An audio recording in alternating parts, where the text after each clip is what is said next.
If you like to watch Survivor and slog through the nadir, then season 40's awesomeness will make you wanna cheer. We're all just so excited to watch these winners play, but we're still lazy, so this podcast comes out on Friday. John will make some dumb jokes, and he likes to yell and scream, but now we're watching 20 winners play, and it feels like a dream. We'll spend the whole time freaking out and judging the best move, and anything that Tony does, you know that we'll approve. It's the Purple Rock Survivor Podcast. Winners at War! Welcome to the Purple Rock Survivor Podcast. I am John. My co-host is Andy, and that's my only co-host. There is absolutely no one else here joining us as we talk about episode 6 of Survivor, Winners at War. So, Andy, let's get right into this thing. You and I, of course, the only ones here. No, actually, because I am so longing for more connections with humans due to recent events, I actually invited somebody else, John. No, that part was a lie. Okay. But I did invite somebody else to the podcast. Oh, do tell. This is a great bit we're doing, by the way. It is landing so hard with the audience right now. They are loving it. They're on the edge of their seats. They're on the edge of extinction. Yeah, they're just waiting. Who do we think they're hoping for, really? Like right now, we've built this up. They're like, oh my god, is it this person, this person? I wonder, will it be like a yes reaction, or will it be a huge letdown? At this point, it can only be a letdown. Welcome to the show, Emma. I'm back. Also, yeah, just as a note for the audience, we did not discuss how we were going to do this introduction, so maybe we should have. No, we never do. This is how it goes. John drops something on me, and then I try to react, and it's usually as great as this. Yes, just flawlessly executed. That's why all of our reviews on iTunes are 5 stars. Yes, I apologize in advance for my nasally and what was it? The nasally and lispy voice. My sincerest apologies, listeners. I just want to get into bashing some white people. When do we get to that? Because apparently that's we do that every day. I know. Well, I mean, we don't talk about jumping or running this week. I don't think either is on there, so that's tough. Oh. We'll see if there's any apparent tension between me and Emma. That was a fun one. Yeah, that's a weird one. We probably get along more than anyone. I actually think I figured out what it was. We could talk about it offline. Well, not really offline. We will never talk offline. No. Never again. And, no, I mean, my personal favorite is always when people tell me that they are no longer going to participate in my hobbies. Like, that's gonna do something to me. Devastating. That's it. I'm never listening again. It's like, cool. I make no money off of this, and I do this whether you listen or not. So, shrug. Not our precious, precious download numbers. Yes, that really only costs us money. But for those of you who are listening, thank you. Thank you for taking the time out of what might not be at all busy lives right now, or it could be incredibly busy lives. How is the the shut-in of the world treating you guys? Well, Emma's under greater lockdown than I am, so she should go first. Florida has no concern whatsoever for contagious disease. Yeah, you guys are just partying it up on the beach. Meanwhile, my entire state is now locked down. But I've been pretty much living like that anyway. I went to Know-It-Alls last week. Hard to believe that was only a week ago. And, that seems like, wow, I can't believe you're doing that. But things flipped on a dime on Wednesday. Like we were talking about, all this stuff, and then the next day it was like everything's closed and canceled, and it switched really fast. But since then, I have left my apartment to go on a walk around the neighborhood and to go to the pharmacy, and gonna kind of stay in that range forever. which is fine. I used to work from home until about 3 months ago anyway, so that's not too big of an adjustment, except now there's this, like, other person also working in my home, which is a little more disruptive to the routine.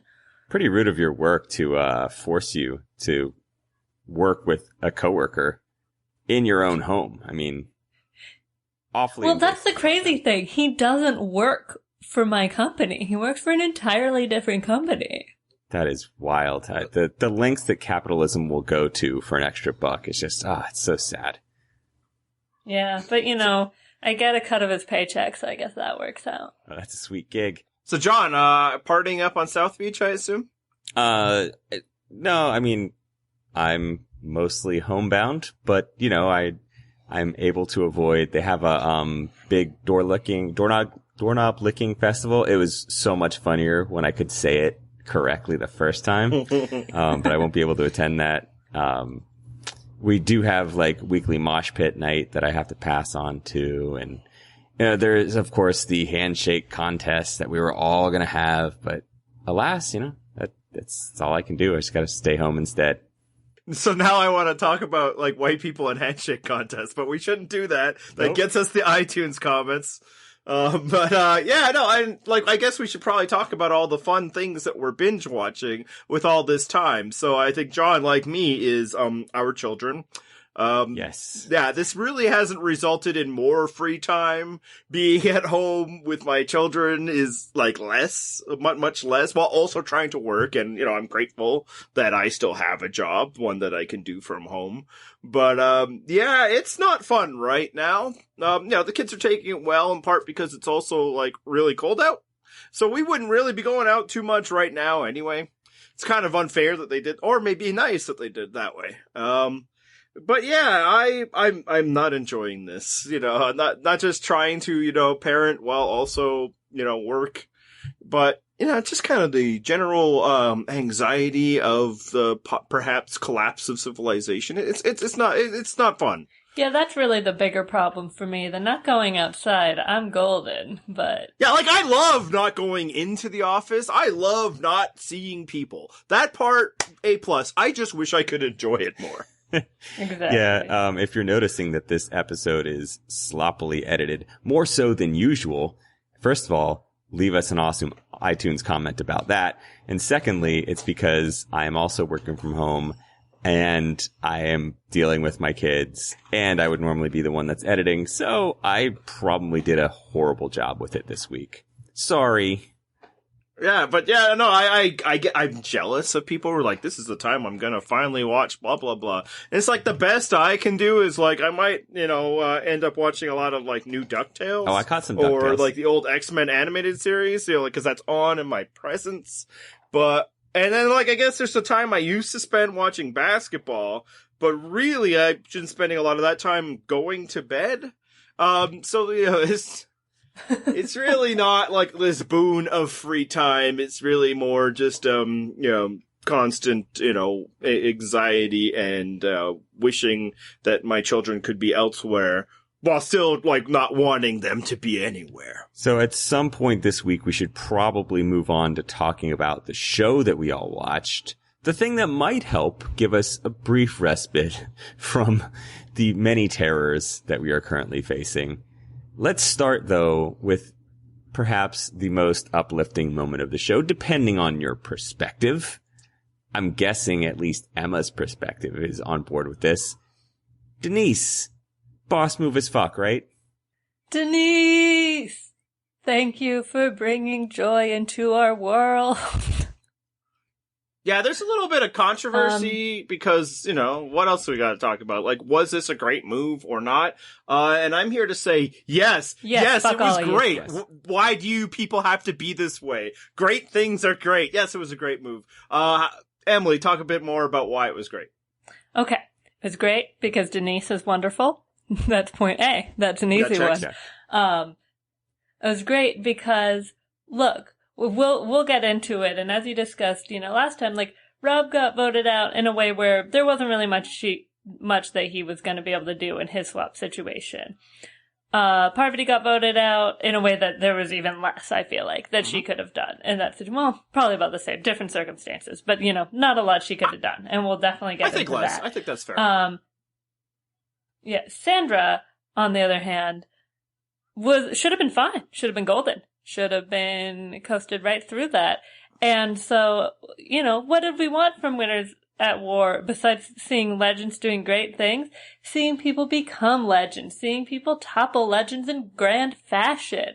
That was an all-timer fucking move. I wasn't even sad about Parvati anymore after that happened because it was so amazing.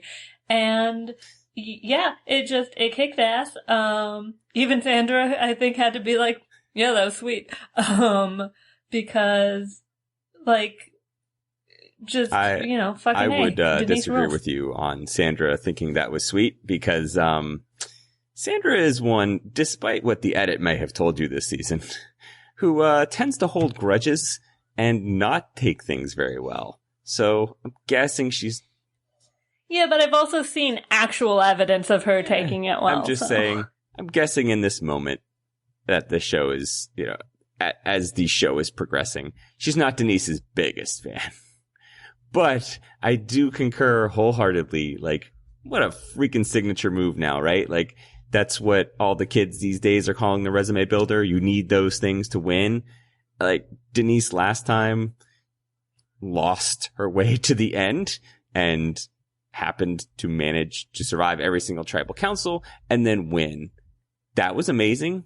But this is like a signature thing that she can point to. Like, oh yeah, but you remember that time that I, idled Sandra out with her own idol? Like, that's fucking amazing. That's really cool to see that 40 seasons into the show. Yeah, it works on two levels. For one, and we're going to get into the details of why, I think it was a great move. From strategy, from gameplay, I do think that this will position Denise well, at least for the midterm, and that's all you can hope for pretty much ever in Survivor, but definitely in a season like this. There's really not a whole lot of point in long-term strategy. It's long-term hoping is the best you can do. But it was also just so telegenic, and that's what we've really moved into is like, hey, let's enjoy the things that do well on our TV. Like the way she was going about it. And when she like asked, Jeff for a moment, and then she does the thing, and then she goes back and then interrupts him again and asks for another moment. Like that's just brilliant. It's great pacing. It holds you on. Like, oh my God, she's doing something more. When she first started it, I actually paused it and kind of talked through like the different possibilities with my wife. And the big one is like she should vote out Sandra was the one I was thinking of, and there we were. Yeah. Yeah, I fully gasped when she pulled out the second idol and then like actually audibly like, whoa, when it was Sandra, even though like once the Denise votes were being read, I was like, oh, I think I know what's about to As soon happen. as Sandra, and there's documented evidence of this, you can check our Twitter account. As soon as Sandra offered her that idol, I'm like, oh shit, Denise needs to take this deal and use that idol on Sandra.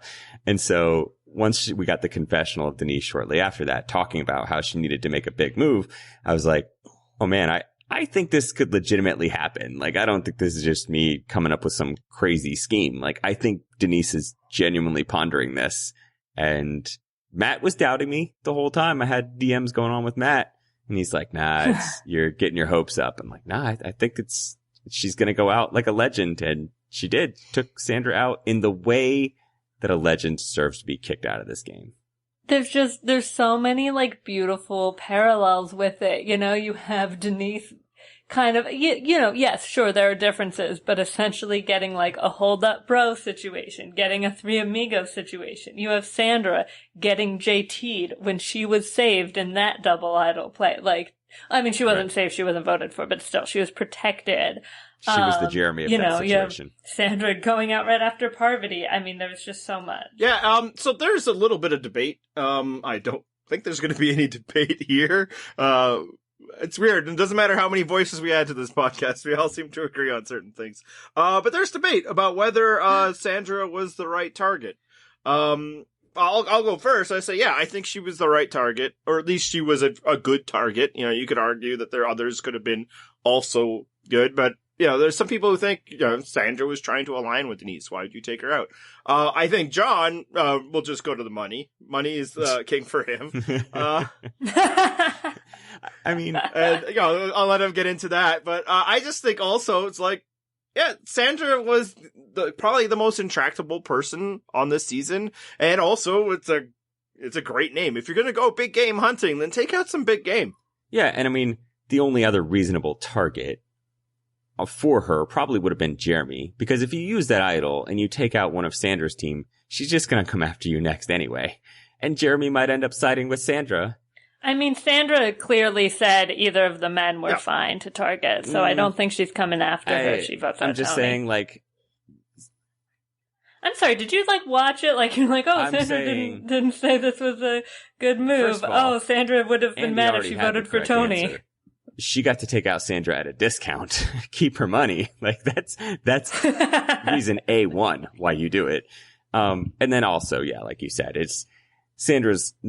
she's super loyal. I don't think long term Denise would have been in her plans. So, roll the dice, make a big move. And then plus, once we hit the merge, I don't think Denise is suddenly everyone's number one target just because of this big move. She has the advantage of a slightly lower profile, although there's not a lot of people with higher profiles left. Yeah, no, I'm with, Emily. Sorry, we've obviously just gonna call you Emily. It's the problem that we actually know who you are. It's weird to give you this barely different alien. I mean, my pinned tweet has that. We're fine. But no, she didn't care if Tony went home. If she wanted Jeremy gone, the instruction she would have given Denise was vote for Jeremy. It was just you vote for one of the guys was her instruction. She didn't care, and this will, gets into some of the many mistakes Sandra made, which we will get into once we're done praising the decisions that Denise made. Let's move on to the other part of it. So she targets Sandra. A+. Yeah, I think we all agree. The other thing that people are kind of really down about, those that are criticizing it, is that she used both idols when she, in the end, didn't need to. Frankly, you would actually never need to. Well, I guess unless it's a vote split. Exactly. Yeah, it's always more of a safety thing because usually there's one person voted for. But this, people are like, it should have been clear they were voting for her, or even that, what do you care if Jeremy goes home? Emily, what did you think about her using both idols?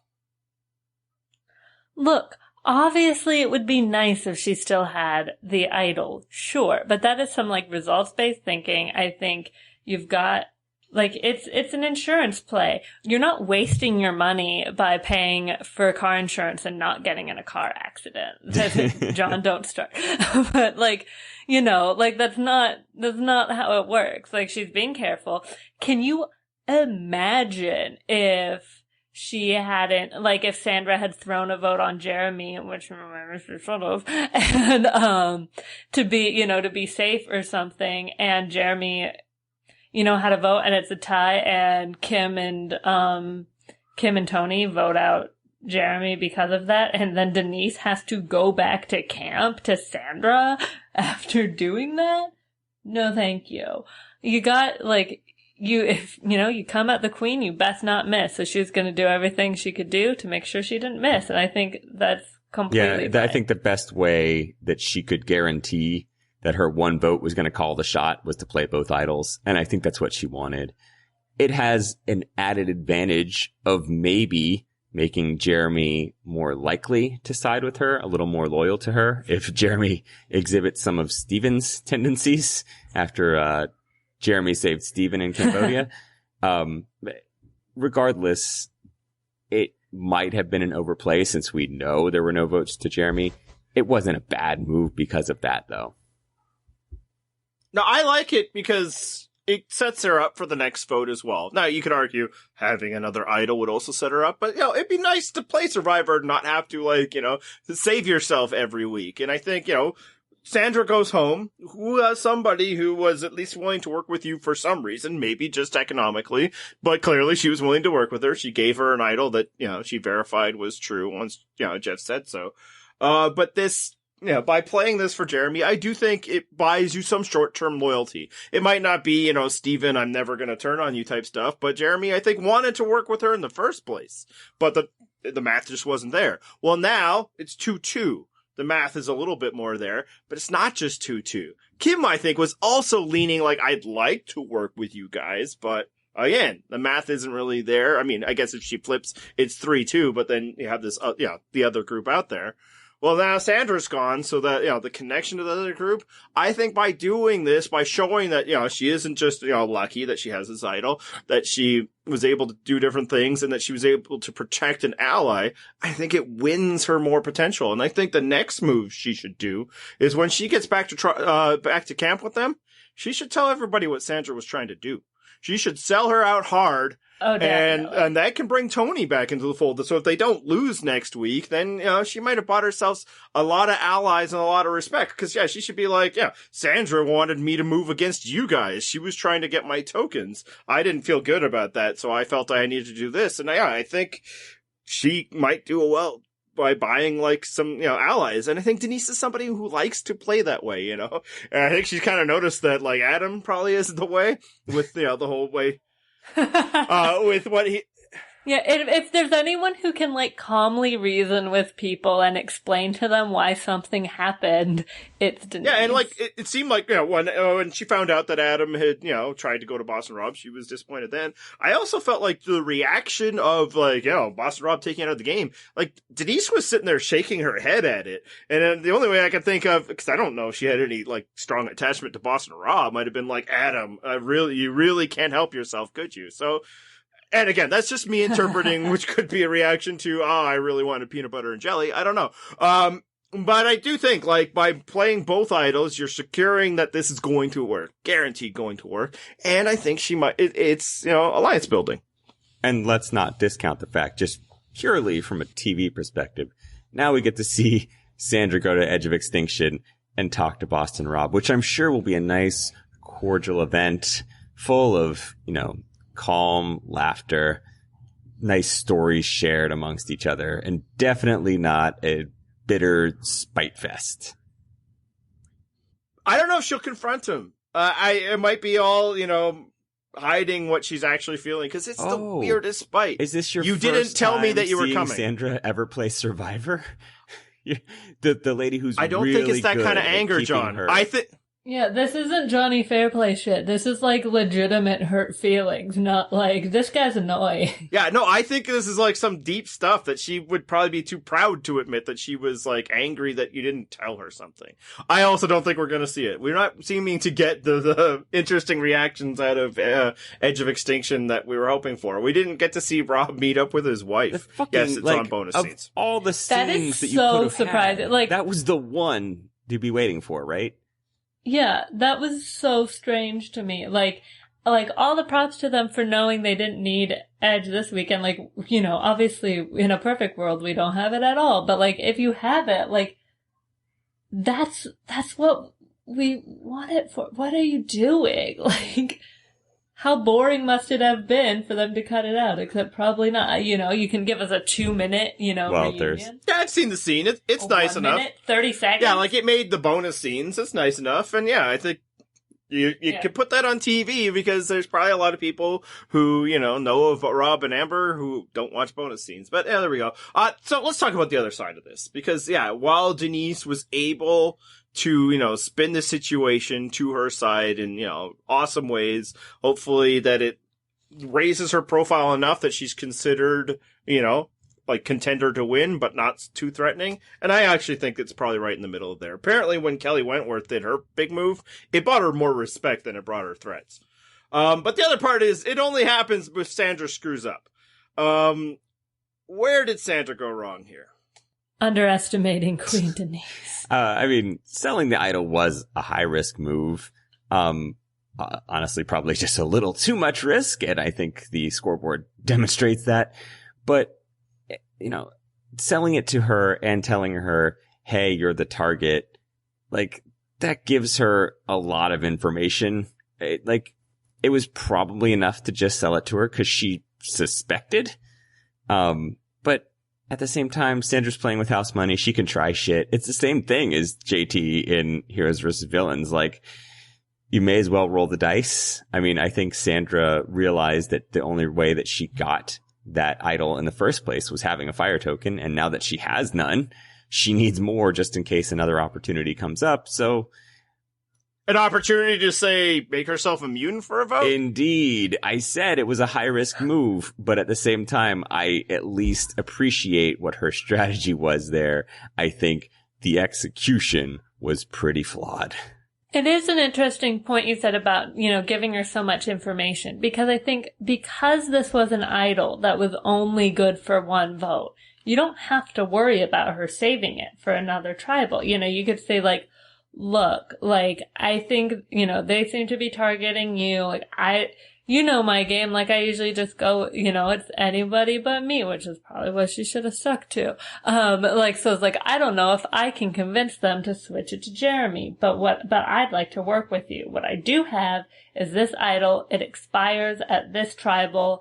I know I'm in the majority and I feel safe, so I'd like to sell it to you. Like, you could say, like, I will try to fight for you to, not be voted for, but I don't know if I can. The other thing is, at least as far as we know, she didn't tell her it was only good at this tribal. Although there was the note, right? Did she give her the note or no? Probably. I mean, if I was Denise, I'd want the note. I wouldn't blame you. Yeah. At the same time, like, hey, why would you point out the flaws in what you're selling to someone? That's clearly bad negotiation skills. Emma. Well, I mean, she's selling it to her with, like, purely the expectation of playing it that night. Yeah. Like, especially because, remember, Sandra was willing to wait until to get her second fire token until after that tribal. If Denise, goes home with the idol in her pocket, Sandra doesn't get that second fire token. So she wants her to play it tonight. That tribal. The best way for that to happen is to say, hey, this fucking expires if you don't play it. Well, here's the other thing. I think the fire tokens were Sandra's secondary concern. I think what Sandra really wanted was either Jeremy or Tony to go home. But she didn't want blood on her hands doing it. So this was her way of doing it. Playing an idol for herself, for one, that does nothing because her allies aren't voting for her, which, should be assigned to her. But so giving it to Denise is like, okay, then one of them can go home, and that's better for me for nebulous reasons that we're going to get into. And also, what's the other thing I can get out of this? Sure, I could use some more fire tokens. This thing's going to expire anyway, and I don't need it. That's all her thinking. All of that is bad thinking. It's just, it's a sign of Sandra's arrogance, because you want to compare this, or not want to, you just did compare this to JT, like, hey, why not take the shot? At least for JT, they were down in numbers, or at least, or was it tied at that point? But when he was hatching his plan, it looked like they weren't going to be, right? Because they thought that, their new buddy, Russell, was going to be gone at that tribal council if he doesn't give away this idol, right? That's what he's trying to do. He's trying to keep Russell around so that Russell can flip to them in case when the merge comes, they're down numbers. So this is, I'm in a tough situation. I'm trying to do something here. Sandra wasn't in a tough situation. Sandra had numbers. All you gotta do is vote out Denise. That's all you gotta do. And you're good. You're moving ahead. And the other thing you need to do, just make sure you're immune, because you never know. The other thing that could have happened is Denise just playing a normal idol and Jeremy playing another or leaving, and Sandra could have gone home without being voted out at all. And of course, she doesn't know that everybody has idols, but what that does say is be immune. Immunity has value. And for her, she's like, nobody's going to come after me, so what do I care? Let me do something else. And that's just a sign of arrogance. She thought this could be a move to get rid of one of her allies, or it could be moved to get rid of Jeremy, who in her mind is somebody that's only going to benefit Tony and Kim. And it's just, it shows that she hadn't thought any of this through. She thought she was so safe that, hey, let's see what else I can do with this besides be immune. And it just, I think, is symbolic of what this whole season. people have been telling her what's up this season. And even if they weren't telling her what's up this season, the fucking evidence should have been telling her what's up this season, that if we do not band together, we will be taken apart. And she was just like, no, that's not good for me. This whole thing was, let's keep Jeremy because that helps us. You included, Sandra. She's like, that doesn't help me. And look where she ended up, because she didn't think she was in any danger at all. And it turns out, no, you've been in danger, girl. I think, I don't think it's the worst move we've ever seen, even among players on this season. I think that still, that title still belongs to Tyson in Heroes versus Villains. But yeah, it was too cute. It was unnecessary. It is insane for her to not think that she will be in danger after seeing Boston Rob go home, after, she even said, like, oh, day 16, like, when Sandra gets voted out, this is the spot. It's after a swap. So moving on to the other person with a decision to make in that tribal. Well, before that, I actually wanted to ask you guys if, like, seeing her, like, flop like this, and I think, I don't think it's as bad as Tyson. I don't think it makes her as bad as JT, if for no other reason than JT did it twice. But does this change, like, your thoughts of anything about her, like, as a player overall? I think, for me, it just shows that she, like, bought into her hype way too much. And I think that's kind of been what's happened after Heroes versus Villains. And, like, I get it, man. She's the only 2-time winner. That is hype to buy into. But the weird thing is, and we saw this with how she played in Game Changers, is somehow, and I don't know, I guess it's probably the perception of, like, what happened after she won Heroes versus Villains. We got sort of maybe that, like, Michele complex. She stopped playing the game that she's good at.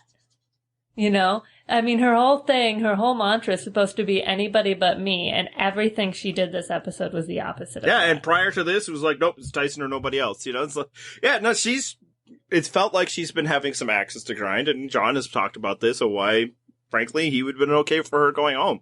What I felt like this really underscored for me, because, going into that arrogance is that, the way that she felt. I mean, there's no other way around it. If you sell an immunity idol that you yourself need, it shows that you feel like you are in no danger. Is that I don't think Sandra has ever been good at playing Survivor from ahead.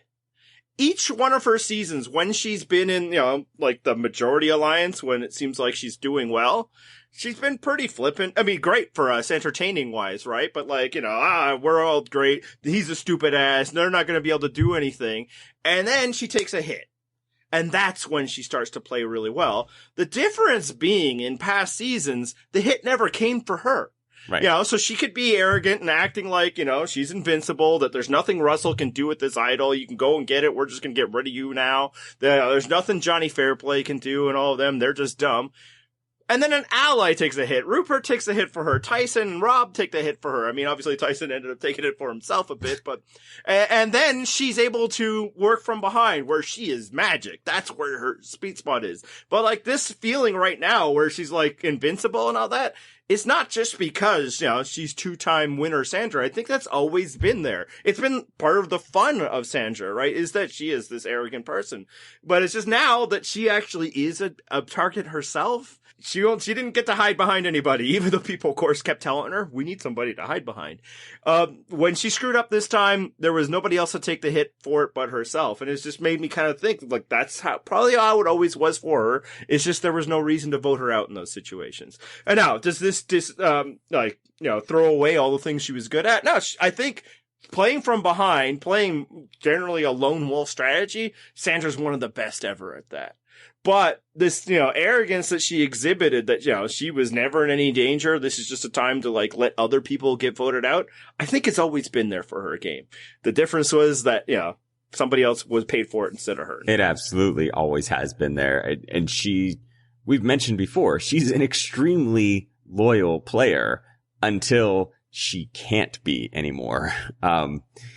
She, in this season, and honestly in Game Changers too, she was much more into like cocky, belittling the people that were on the outs and that she knew were on the outs. You saw it early on in this season, her like laughing in Kim's face about, am I going home? I'm so anxious about this, blah, blah, blah. And she just chuckles right in Kim's face. She had no problem saying to Denise at Tribal Council that Denise is one of the lesser winners, which I loved.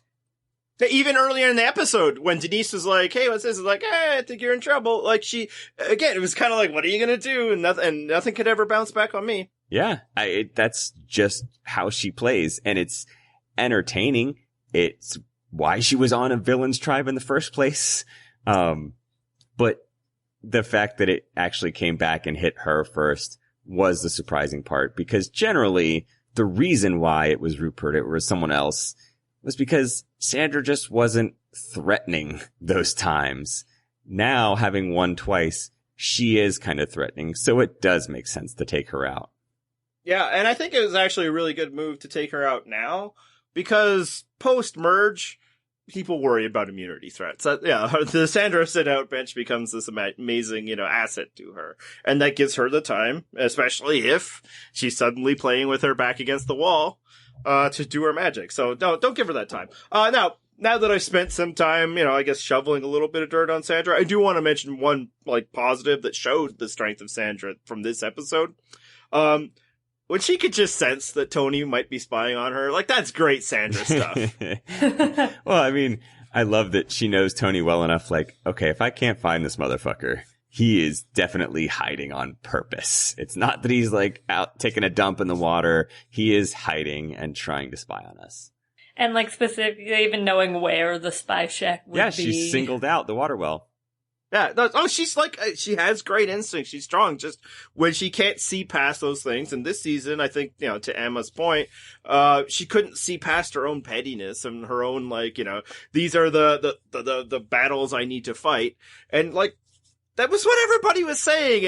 And, you need to band together because these other people are threatening. It's not just about, these other people on your level and what they can do to you. There's more of them and they become threatening. And how perfect is it that the one person that she, and frankly, not just her, everybody else in her tribe identified as not at that level, is the one that took her out. That's the whole point. That's what we've been saying. That if you don't treat these people like threats, every one of whom is a former winner, I might add, then they will be threats. Yeah, you need to band together precisely because if you don't, they will have no problems doing so. And they've shown this season that they don't. Other than Danny.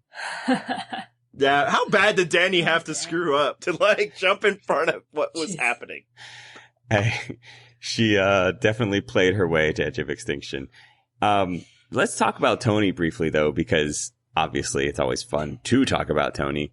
But what the hell happened? We had, Goofy Tony seemed like a changed man. He's definitely getting the tribe to let their guard down with him and not believe that he's the same guy he was in Cagayan, that he's just a fun-loving guy out there to play a game, loyal ally, all this stuff.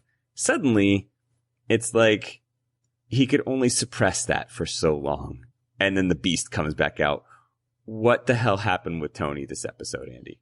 I just don't think his stuff can work again. And I don't mean this as it was a fluky one-time thing. I think when you do as much as Tony did, and as, spectacularly and as interesting as successfully as he did, nobody's gonna let you do it anymore. And thus, hiding out, listen to people. For one, these are great players, but for two, everybody is alert on what Tony's gonna do. So what he's been able to do this season, a lot of, fun, but mostly nothing. He has to sit around and do nothing. Well, if Tony's doing nothing, then what is he? Right?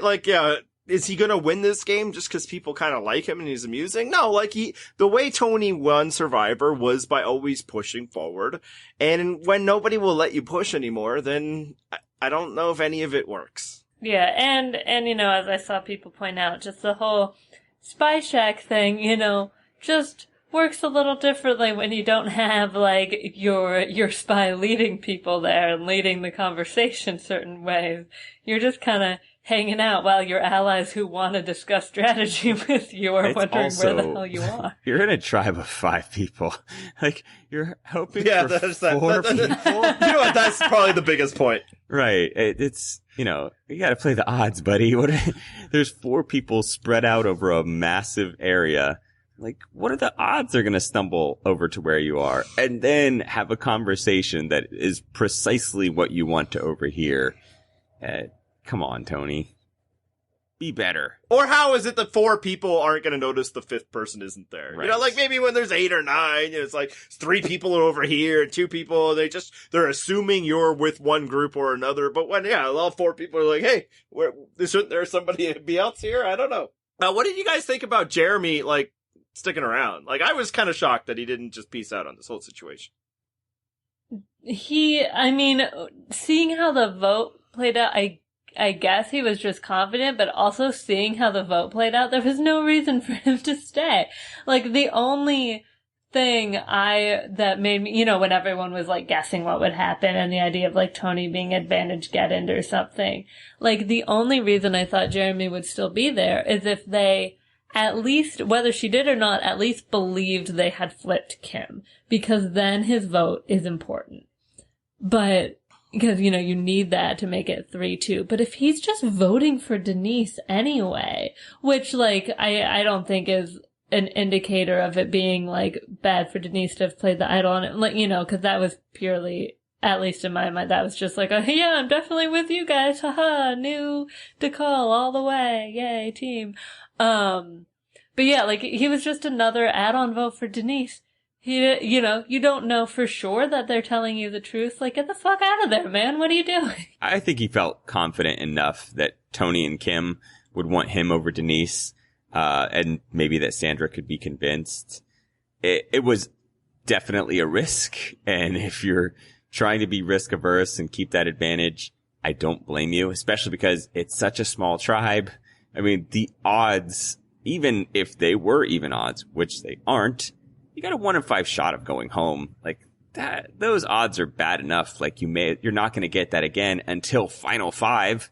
So you may as well play it, right? Not only that, but that it's such a weird advantage that we've never seen used, that, like, to have a thing where you're in danger, but also your vote isn't, like, important if you're trying to, build sort of a coalition or have any hope in the game. Like, you'd have to be, sort of the person who's like the Rick Devens or the Ben who just has to find idols and win immunity, and that's the only way you'll survive. Like, sure, then maybe you want to get out of tribal. But if you're just, like, trying to actually flip the game on its head, like, you need to be there. You need to have your vote have power. Like, so there are so few opportunities, especially I feel like for a player like Jeremy, who tends to have alliances and allies he can trust. Like, there are so few opportunities where leaving tribal is not gonna, like, completely hang your allies out to dry, any more than you being there would be, since you voted for Denise. Like, it's just, like, it's not that useful of an advantage, man. Just, this is a risky and spot. And in that just case, use if he it. had, Denise could have saved her second idol. Exactly. That's the other bit. I mean, he had obviously no way to know that, but then we wouldn't have to have this stupid debate. Everyone would have to admit. I mean, you'd still be people like, well, why not Tony? It's like, no, she made the right choice. Denise rules. I've known it from the beginning. You're all wrong. That's all. Yeah, I mean, I would have left. And, good for him. Maybe, like, he got every insurance he needed and everybody was talking. But, a lot of people went home with every insurance they need in the history of Survivor. I just don't think this swap period is the time to get cute. It's just the time to survive. It is the time that, like, nothing matters. Everything that's being said is all lies. It's just, this temporary configuration that we are in. Let's survive it. And then, maybe find some new configurations. More often than not, most people, Jeremy included with his winning season, just try to reconfigure with their original group. So yeah, survive in advance. That's the way at this point, because it's all just shitty luck, as evidenced by the other person that went home this episode. Did you guys have any hope that Parvati would somehow stick around? Fuck no. Maybe like 5%, just that hope you need to not be like, the same hope I have that I'll someday be able to go outside again. Well, please, better than 5%. My entire state is locked down, Andy. Not forever. For a month. Yeah, I had no faith in Parvati sticking around. I'm pretty sure I made it clear last week that the only way she's sticking around is if they win immunity. And so watching that challenge, I was like, please, I've never been more invested in a stupid immunity challenge. Just win it.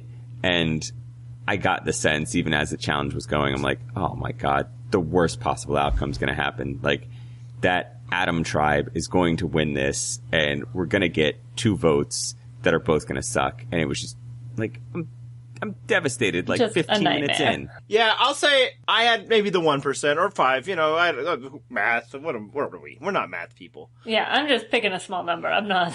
It's that, like, the whole time, like, when they're showing all this, it's like, yeah, whatever, it's Parvati. Yeah, whatever, it's Parvati. When, you know, they show Nick, you know, oh, I really like, none of his arguments were convincing to me that it was something he was really considering. Oh, I really wanted to play with my high school especially crush. because we've seen him vote out Tyson already. And, you like, know? Nick may be many things, and many people may think a lot of things about him. He has not proven himself to be an idiot, which was what this would require. The only reason why I thought about it is just like, Wendell sure looks bad. Like, the edit is not making Wendell look great, so that was like the one, like, could it somehow be him? I don't know how. Again, it requires Nick doing something very stupid. Some people were like, oh man, this must be tough that you're now rooting for Nick. It's like, no, we're rooting for Nick to act against his best interest and do something stupid. That is perfectly aligned to our wants and needs. Exactly. Yeah, it's not like we're rooting for him to win. We're rooting for him to tank his game. That's fine. Yeah, to sign up to be Eric Reichenbach. The only point where I was actively rooting for Nick was to win the fucking challenge so that Parvati wouldn't go home. Yes. Yeah, speaking of Wendell looking bad, God damn it, Wendell! You would think that in a challenge about jamming stuff into a tight space and relying on putting your balls where they need to be, like, didn't we learn last episode that that's Wendell's thing? Like, how did he blow that? Yeah, that was just a real bummer. But yeah, I will say, like, the glimmer of hope, you know, the faint, I should make it very clear, very faint glimmer of hope, of just desperation, was when Wendell and Parvati were having that conversation. Not because I thought Wendell was gonna flip, but I thought, you know, maybe that's when she can go to everyone, you know, and stuff. But the thing is, it's like, yeah, it was probably all a lie. Like, he might have mentioned it to them anyway, and like, Yul and Nick aren't gonna be like, oh, well, in that case, should we keep this guy who's playing poorly, or should we keep Parvati? Yeah, it's gonna be tough for Parvati when, like, your signature thing, your most famous thing, is making guys look stupid and acting against their own interests. Like, that's how she won Survivor. So if you're Nick, you'd be like, hey, I'd really like to sign me up for some of that. No, that's not what was going to happen. So no, like, I felt like she had no hope, you know, especially when she gets, like, the worst oh my God, her situation. Furious. Oh my God. Every other advantage that had come from Edge of Extinction prior would have worked perfectly. Yeah, if she had Jeremy's advantage, perfect. She would have been fucking fine. She would have definitely used it. If she could steal a vote, perfect. If she had a fucking idol for, you know, 3 tribal councils, perfect. You know what has absolutely no use to someone on the bottom? An idol nullifier. Yeah, when Tyson was talking about who to sell it to, I'm like, sell it to Tony. Come on, sell it to exactly. Tony. Because, for one, we were worried that Tony would have that thing, and that also would have been amazing if Advantage Getting happens and he still, like, you know, blocks an idol. But yeah, cause, like, that does nothing for Parvati. I understand why he did it. Secret Scenes has, you know, him asking who he gave his Rob gave his tokens to. Rob tells it was Parvati, so that's where you know where the money's at. Yeah, and also, it's not like he would really know. I mean, yeah, I'm sure Rob said what the tribes were, but it's like, he doesn't know if any of those guys have an idol or if Michele has an idol or anything like that. Like, it's not weird for Tyson. And Parvati was fucking rich. Of course she bought it. You never know. Right. Yeah, all Tyson's trying to do is get a coin. He doesn't care if you use it well, if it helps you or not. He was like, where's the money at? Perfect. But yeah, cause Matt needs some peanut butter. We'll get to that. But yeah, like, this advantage was so useless for her. As in comments, our commenter Crappy said that this is production for all of you conspiracy theorists out there, that production doesn't rig the game for their favorites, because if they did, that wouldn't have been the advantage, especially when Parvati is in danger, and then potentially on the other tribe, well, I guess no, because it would have been Denise or And no one cares. Yeah, it was only Parvati that they would have cared about protecting, really. Because Denise or Jeremy, I don't know that they're going to bend over backwards for. Parvati, definitely, though. Yeah, and, like, I just want to take a moment to discuss just how terrible Parvati's luck was here. I mean, sure, I will not say she's, like, the most swap-screwed person ever, because I think, you know, we know from her original tribe she had been in danger. And so I think, you know, you're truly swap screwed when you were in a great position and then you get traded to an unwinnable position, like a Rourke in HHH or something. But here, like, you know, I was hoping for a swap because it could save Parvati, and instead, much like Rob, she got perhaps the worst possible configuration.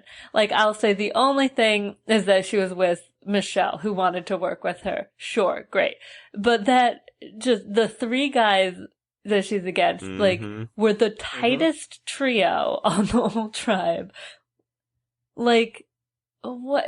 There's just, yeah, sure, she knows Yule. They very clearly have not kept in touch. She didn't even know his wife's name. But like, there is a world out there where the swap tribe ends up with, like, Parvati, Kim, and Boston Rob all teaming up and being like, oh yeah, we can make this work. And we were denied that. So, sticking with that tribe, Wendell kind of sucks, right? This is not a great look for him. I am just not entertained by him. I think I said this even last week. He hasn't brought anything to the season thus far. In this actually last week, I think was the biggest thing that he brought. And even then, I wasn't as into it as you were.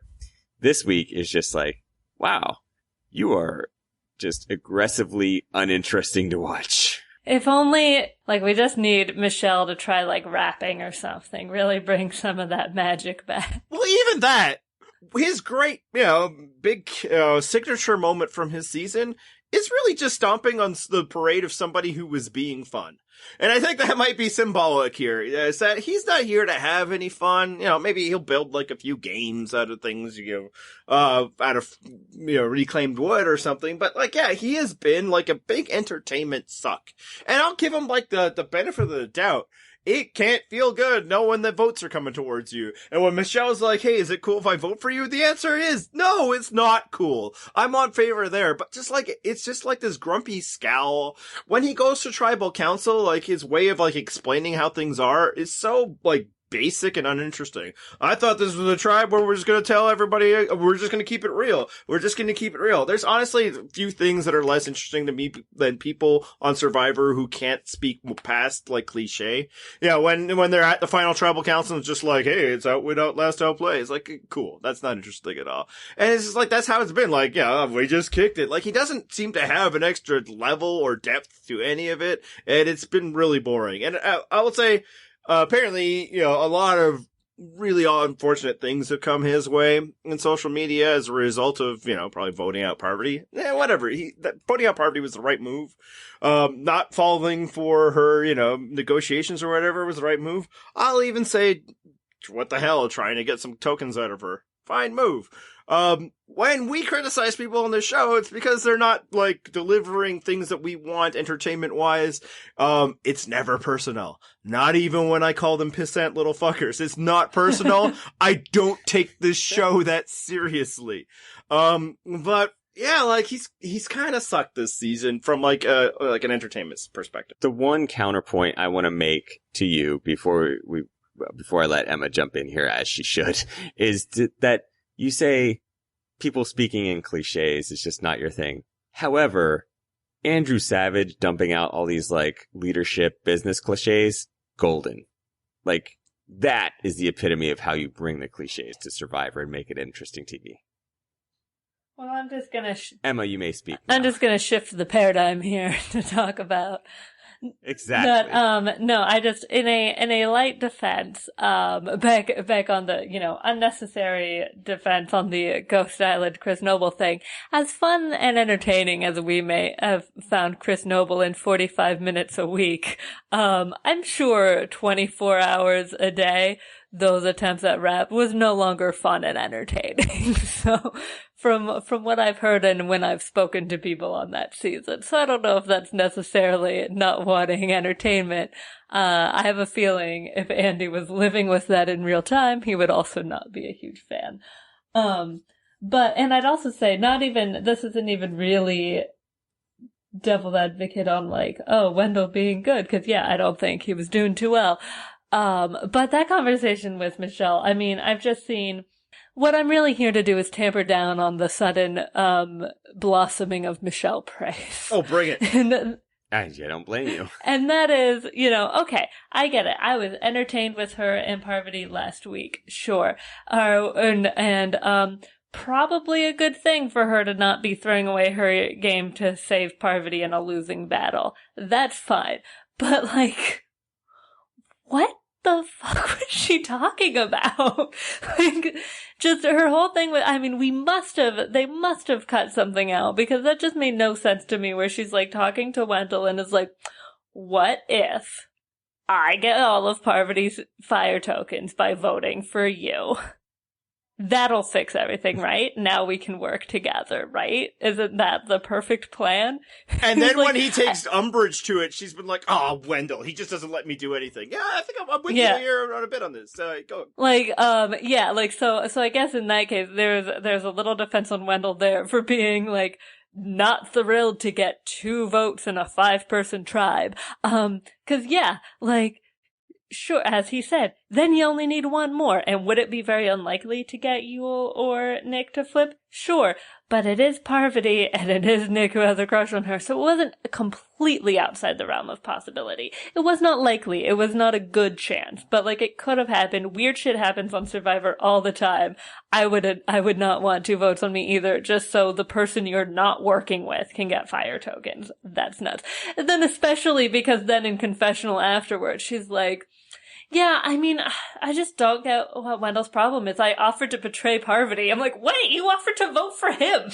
Yeah, I don't want to ruin the reputation of strategy queen Michele here, but at the tribal council, Wendell says explicitly that they think that the tokens are being used somehow for immunity idols, which he's not wrong about.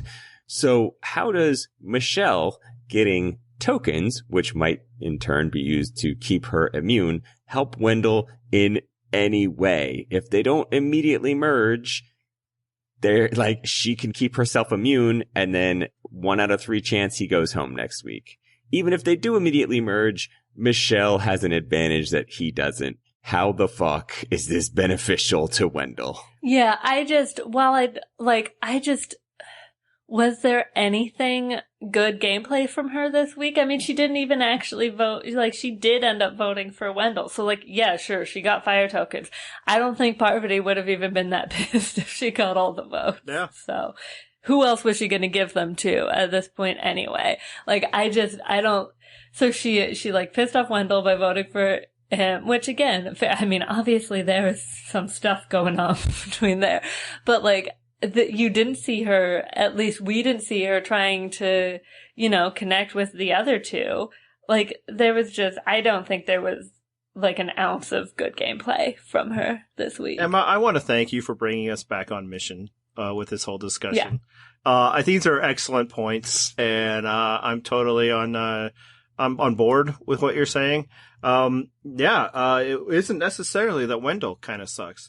It's that Michele kind of sucks, and I'm happy to say that. Thank you for that. And I think actually, and also in defense of both of them, I think, really none of us have a ton of experience in this regard, but like, everybody is not like their best when they have to like hang around an ex, I'm sure. Like, nobody's at their best in a breakup situation. And there's, sure, there are some instances where things are completely one-sided and one person is the angel or whatever, but like, it's probably making them both irritable and like both uncomfortable and whatever. And that makes sense, and I don't think says anything really about who they are as people. So speaking of the awkwardness amongst the, Wendell and Michele and the continuing drama that it's brought both, to us in confessionals and then spilled out into tribal council, how much did Yule hate all of this, do you think? I don't know. He looked like he was trying not to laugh a few times during the tribal council. I think gameplay-wise he didn't like it, but there were a couple shots there where he looked like he had just swallowed a canary. Yeah, I don't think that he cared that much. I think he was a little diplomatic about it at the tribal council, as Yule is wont to do. Yule diplomatic. The fact that he didn't seem bothered by finding out about Wendell wanting 2 fire tokens from Parvati suggests to me that Yule knew that was some kind of plan. So I don't buy into Yule being uncomfortable about this at all, because really this was all just theater before the vote that he already knew the result of. Yeah, I'm not suggesting that he was worried about, like, the outcome of where this is going. Let me more phrase it in a different way. What do you think would be more awkward? Yule at a tribal council where things are threatening to fall apart because 2 people there had previously kicked it? Or if on this podcast, Emma just started crying and it was now up to John and I to console her? Like, which... I mean, I think still the latter. Hey, you know what? If that were an immunity challenge, it would somehow be worse than the fire challenge between Becky and Sandra. We'd be going past matches. And to be clear, it's not like Emma is necessarily prone to that. I'm not suggesting. I'm just that's Matt. Just suggest. Yeah, honestly, probably more likely to be Matt, and we'd be like, "Hey there, it's definitely champ." Matt. We all know this. It's just. That's no shade, it's just true. More that, John and I would be uniquely, poorly prepared for this. And I can't again, I don't think Yule was worried that, like, this vote was gonna turn around. But I also kind of got the impression, it's like, man, I wish I wasn't here for this. I think if anything, I mean, Wendell's in, like, his mid to late 30s, so I guess it's not quite an age thing, but, like, it's the 40-something, long-time married man dealing with and father dealing with the, like, petty squabbles of, like, quasi-dating and the fallout thereof, and just being like, this is such bullshit. And at the same time, he could have jumped in with like, oh, come on, you two, shut up. I have Wendell's DMs from the time. He was talking to someone else. It was never that serious with you two. Come on. Well, that's funny. But Wendell's a millennial, so, That was like the meanest thing. No, I wasn't trying to be. I was trying to concede that John made a joke, and then I was going to make another joke, and then, what's the point? That was that was the greatest possible burn. I'm dying over here. All right. I'm sorry. I'll try to calm down. Let's move on to a different discussion. I just burst into tears right now. That kind of summarizes kind of much of what happened this episode: the loss of Sandra, the loss of Parvati, which comes after Rob and Tyson. Who do you think now is the biggest pregame legend left still in the game? John, who do you think? Who you got? It's Tony. Like, who's going to say someone else? Emma, are you going to say someone else? I think Tony's definitely up there, but I could see for the more cerebral players it being Kim. Like, I think to Sophie and Yule, it's Kim. She's the only other one even in the conversation, yeah. I think. I'd say Jeremy is in the conversation, but I agree. I also think it's Tony. In part, like, from the threat level, too. Like, Kim also, I agree that maybe, like, a Sophie might, regard her, as, more, because it's a game. Although it should be noted that Sophie actually was a huge Tony fan. I remember that from RHAP. Sure, but I just feel like, playing style, who you think is like a threat and a start, like, to you, that sort of thing. Well, the thing is with Tony is that because of his unpredictability and the idols and all that, he could be a threat at any moment, right? Whereas Kim might feel somebody you could talk with. I mean, they have the bond over the idol. Remember when Sophie gave back Kim the idol, just like John and I knew she would? I remember. Yeah, do you know what day that was? We don't. Neither do you. But I knew it was. I knew it was something that was always going to happen, because if not, they probably would have shown it to us. But it's just more like, so we're down to. But Tony, Kim, and Jeremy really are kind of the only people that really qualify. Do you think that means even Jeremy? I gotta say is borderline. Yeah, like it's Tony and Kim, and Jeremy's like that next tier. Just he's on the bubble. He's the person that those people can talk to as pitching them like, we need to stick together. Right. I will say Jeremy, yeah, is someone and someone really who's a threat, not just for his gameplay, but people can like bring up the whole story of it all. Jeremy is, if you compare the people in the game to the people on Edge, is more like the Tyson. Like a lot of people have been naming Tyson among like the Sandra, Parvati, and Rob thing, and I don't think he's there. He's like right under the cut, and I think that's similar where Jeremy is like right under the cut of like a Kim and a Tony. But I think that the reason that Tony is the biggest legend left in the game is also because he commands screen time. Like that's why I put him above Kim, because that is a concern for the people on a TV show, whether they're going to admit it or not.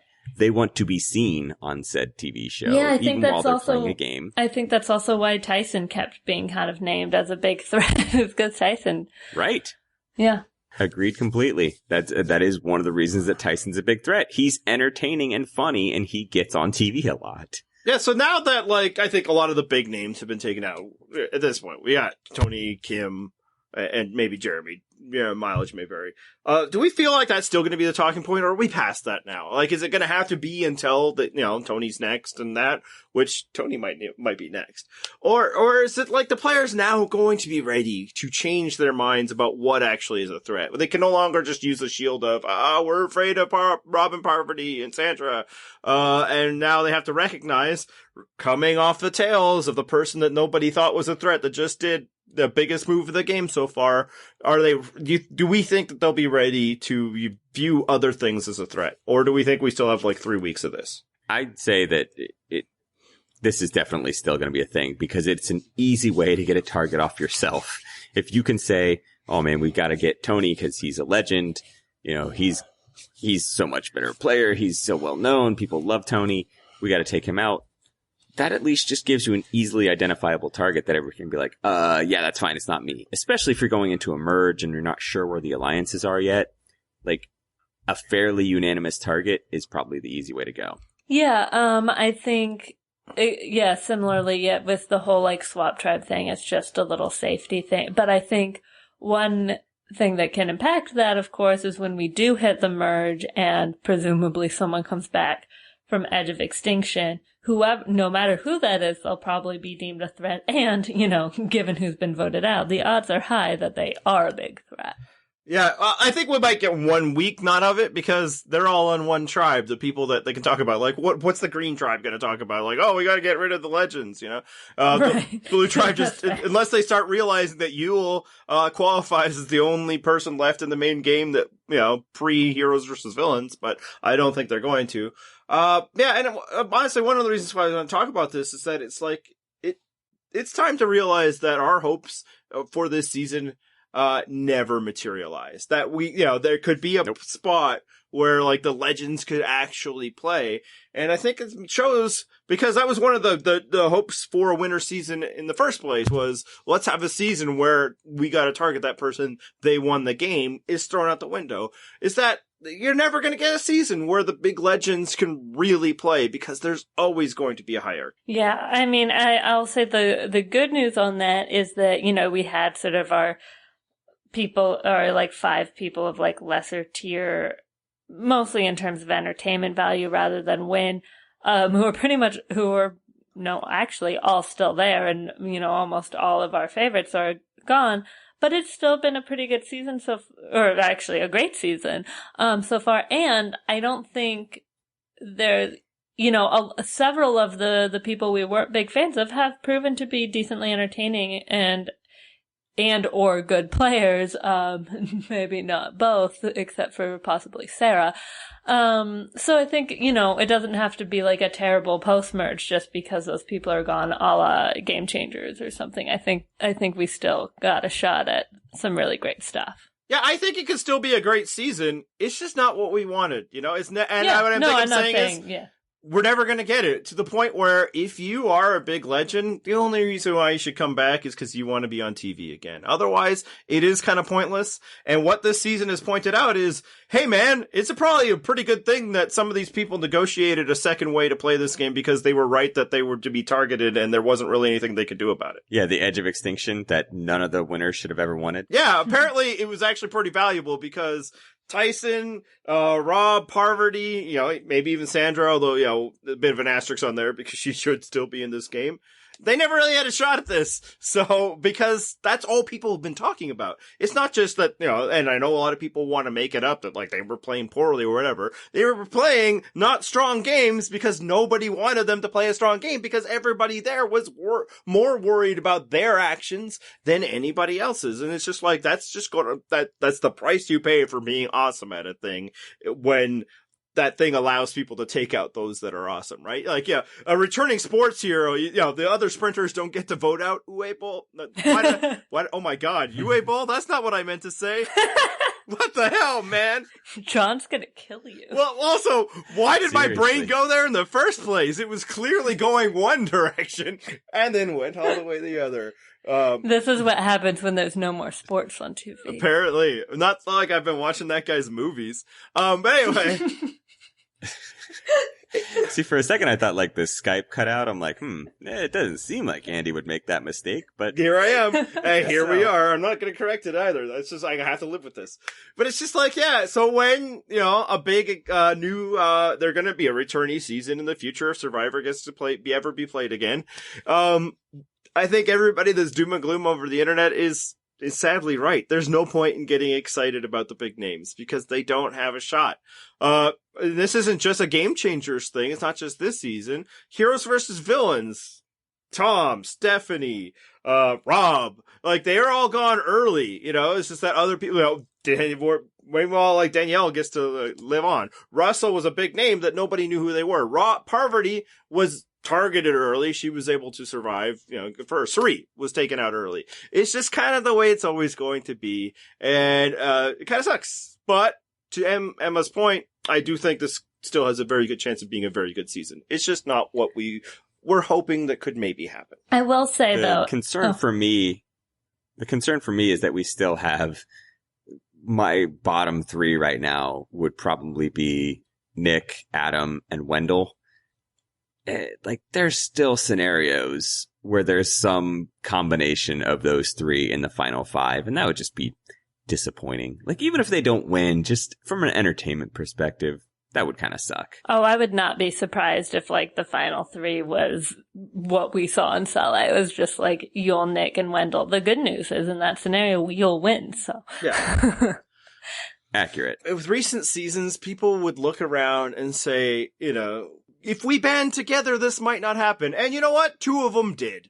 And actually more than that, like Tony has been pushing this, Tyson's been pushing this, and just and for one, there's always going to be more people that aren't elite than those that are. That's the nature of elitism. But it's just like, it really feels like, maybe one can sneak through, but it's never going to be that. It's just against the nature of Survivor. Also, if I can say, I know some of it is bad luck, but I think the way they did the swap was a really big mistake. It was. I think they should have, like, they had 20, I'm, no expert, but I feel like if you have the 2 tribes of 10, you can swap at 16, have an even, like, 8-8 split, which is, used to be how the whole season was. That gives you 4 tribals before them, which is, because we know when they were doing swaps after, like, 2 tribals, it weirdly made people more strong with their original tribe. So it's like 4 gives you enough to, like, get used to these tribes, but also have, like, cracks form and stuff like that. And then, at 16, then you can have a couple of more like a few more, and like 3 to 4 more tribals, which gives those swap tribes time to like decide to bond, and maybe they'll stick together, maybe they'll go back to the original, and then you can merge. These tribes of 5, starting at tribes of 5 is just too small. It's just so easy for people to get swap screwed. I just think it was a really bad and very avoidable mistake. Yeah, and by and large, I talked a bit about it last week, and this was more conversation a lot in comments. I'm ready for the swap to go away. I don't think it's adding any value to the show anymore. I think people anticipate it pretty much after 3 to 4 votes. And once it gets, so they start making their, we don't need this person, we're going to swap soon anyway type voting decisions.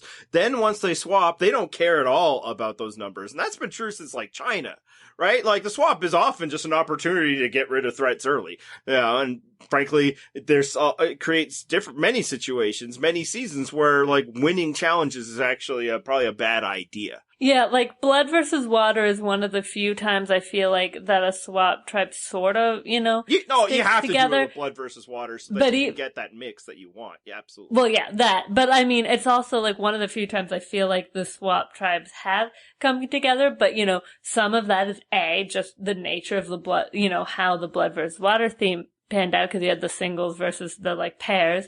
And also, as much as it was that, at the end, the returning players of that original tribe stuck together. It just kind of made a smaller version of that.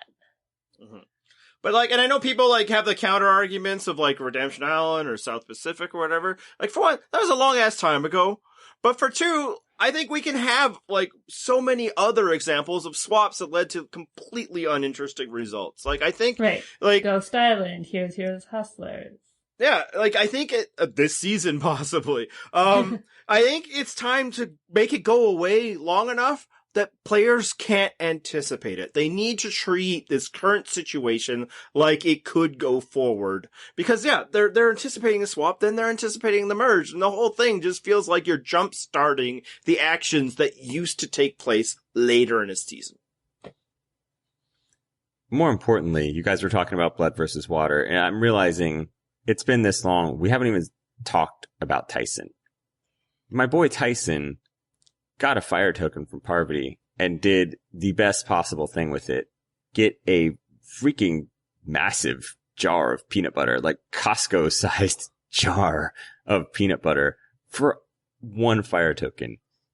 Please use this time to lavish your praises upon Tyson. Emma, you may go first. Well, I think a lot of us wish we had that jar of peanut butter now. Especially because you can't go to Costco at this point. You cannot. Actually, we still have to go to grocery stores and stuff, but that's neither here nor there. But yeah, I mean, I think when we saw like the advantage menu and the list of stuff, the fire token menu, people were kind of like, buying food, like, that seems so silly. Why should they do that? But he explained it well. He made, like, as much as he's like, oh, it's sneaky and hilarious. It's also like, and I mean, granted, if we had known how big the fucking jar of peanut butter Seriously. was, huge. Will he even finish that? But like, I have faith. What? I have faith that Tyson can do it. It is Tyson. That is fair. It'll be funny when he's competing in the challenge and has to sit out because he's got a stomach ache. Like, oh, guys, I have way too much peanut butter in me. Can't do this. But yeah, he explained it well, like having a sustained source of protein too, not just like one meal, like if you bought like a pizza or something, like this sustained thing where you can supplement it every day. For someone who's already a good athlete, like, you don't know how good the challenge advantage is gonna be, so, and maybe he'll be able to find another fire token later and buy that too. Like, we don't know. He only had 1. He doesn't know when he's gonna get another one, so. I do like how he was like, it'd be foolish to save up for an idol and not get back in the game. Like, yes, I agree wholeheartily. I should be looking for an advantage so I can get back. Yes, and they sell those, and then peanut butter. I'm like, oh, but you seem to miss a step. Now, I'm with you. This actually is an advantage. Well, calories are actually important for, physical activity. But he never went, I could have gotten an advantage in the challenge, but I actually felt this would be a better advantage. It was just more like, so I decided to get peanut butter, and that's perfectly Tyson. Yeah, I did. You're right. I did think it was funny that he skipped from idol to that, because I was like, wait, we saw advantage on the menu, right? Like, I didn't, make that up. Not only can you buy an advantage, I think you can buy multiple advantages in the challenge. I believe which I think Natalie's gonna rake in. Yeah, she'll be like skip ahead to the puzzle or something. Yeah, I think we can just assume that Natalie's coming back in with like her 17 billion fire tokens she has at this point. So yeah, I that's why Tyson can always come back to the show. He can just deliver silly entertainment stuff like this, and whether it's a good decision or not is largely immaterial. Yep. Hey, there's a third tribe that we've barely talked about here. It sucked when the Green Tribe won, huh? Yeah, that was lame. I'm very disappointed. Very upset. The one fucking outcome that we didn't want, right? Like, we were unanimous in wanting the Green Tribe to lose because that was the only tribe that we were totally fine with losing a player from. So fucking of course they win that challenge. Yeah, and I saw someone, one of our commenters, I'm sorry, I did not make a note of who, and we have a lot of Sophie fans, so it's hard to keep track, who was like, yeah, Green Tribe, like, Sophie is safe. And we're like, Sophie was safe. Sophie was gonna be fine. She was fine anyway. Yeah. Like, that, she had an idol, like, and despite it being a tie, like, clearly Sophie and Sarah are gonna be the ones in power on that group. There's just no way they're not. So, yeah. She would have been fine. It would have been probably better for her to have gone to tribal again. Yeah, so that sucked. Yeah, I did briefly appreciate Adam recognizing that this isn't the greatest situation for him, even though people, at least one or two people were trying to tell me that it was even stupid for us to discuss that there could be a fallout from getting rid of majority numbers in a 5-person tribe. I like that Adam backed me up a bit on that. That's enough for that tribe, right? We're good? Absolutely. Yeah, we're good. Okay. So from the previews, it looks like Oh, actually, I will say it was, I know I tweeted, but just to give them a little bit more respect, it was very funny how like surprised Ben was to have been like, Sophie's cool. I know how to talk to Sophie. No, who would have saw that? Yeah, it was like Sarah, I bet you guys all were like, that makes sense, but wow, Sophie, I'm making friends with Sophie. It's like, okay, Ben, calm down. Do you guys think there's going to be a merge next week? No, because the previews, I can't recall them ever hiding that there was a merge. I wouldn't rule it out necessarily. I also wouldn't bet on it. So I'd say like 60-40 no merge next week. I'm ruling it out, and there's a couple reasons why. One, they showed 2 different scenes from existing tribes. So yeah, you could say to yourself, oh, the pre-merge or before they show up the challenge mat, they have a lot of business to get to on the merge episode. They've got to obviously do the normal merge things, but they also need to bring somebody back from the edge of extinction, presuming that is what they are going to do. And I have no reason to presume otherwise. There is not enough time to show 2 separate scenes, then do the challenge to bring everybody back, then do a merge, then do a challenge, then do a tribal council. Here's the other thing. There's 12 people still left in the game. 12 plus 1 is a big-ass merge. That's 13 people. So it doesn't make, because the one being obviously the person coming back from Edge of Extinction. So I mean, they have done that. The last few seasons have been 13-person merges for quite a while. Done massive merges before. It's not ruled out. Oh, no, I mean, it'll still be massive when they do it the following week at 12. I'm not suggesting like that's way too big a merge. I'm just saying that it while it feels like this should be the merge time because, as I kind of was saying, the basic pattern has been established that, you get to do this for a few weeks and then you get to do this for a couple of weeks. I feel like, they can go one more week at this configuration and still have a big ass merge, the following week. Because of Edge of Extinction. All right, so instead, let's talk about what we hope happens. What few hopes we might have left for this show and the world. Emma, lead us off. That DeCall wins. I don't care about the other tribes at this point because Yule is safe and none of the other people matter to me. I imagine they're only going to Parvati send is one gone. tribe to tribal council and please let it be green. Yeah, agreed completely. Like, I need to keep the Jeremy, Tony, Kim, Denise tribe safe, and Yep. I would very, very much enjoy seeing that Green tribe go to tribal council. Like, someone getting rid of Adam would be amazing. I feel like it's not going to happen. I'm convinced that I'm going to have to endure him all season long because yay 2020. Adam is going to win you your fantasy league. God, that would be the punishment that I deserve. So like, I want to see Kim claw her way back into this thing. That's obviously a post-merge thing, but I want to see the two remaining legends gain a foothold somewhere. Also Denise, I think, is elevating herself into that tier, and definitely could with a nice, strong, deep run here. But I want to see that too. I want to get to the fun people, and doing so requires eliminating the not fun people. Yeah, like that's all I'm focused on right now is losing somebody from green, because I do think it's just one more week of this and then the real game starts. And one of the reasons why I want to talk about the legends all going is like, this is the last week I'm really going to lament that we didn't get what we wanted. I'm excited for what we're going to get, and frankly, I want to move on from that storyline of the big threats, the big threats, the big threats. They're all big threats. They all have threat profiles. Let's start playing for other reasons and all of that. And I think 1 week and then we can get to some exciting stuff. Where can people find us, John?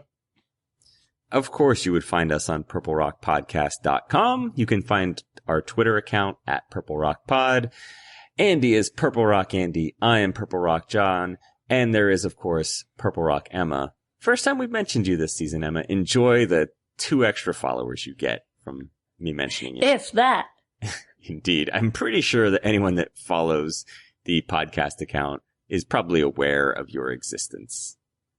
So, you can, of course, find all sorts of crap that we're doing on our site. Fantasy leagues, 40 most influential players, something about Australian Survivor, probably. I don't know. I don't read that stuff. Sounds fake, but okay. Yeah. Anyway, is there anything else at all worth noting, Andy? Hit the music. Wash your hands, stay inside, stay home.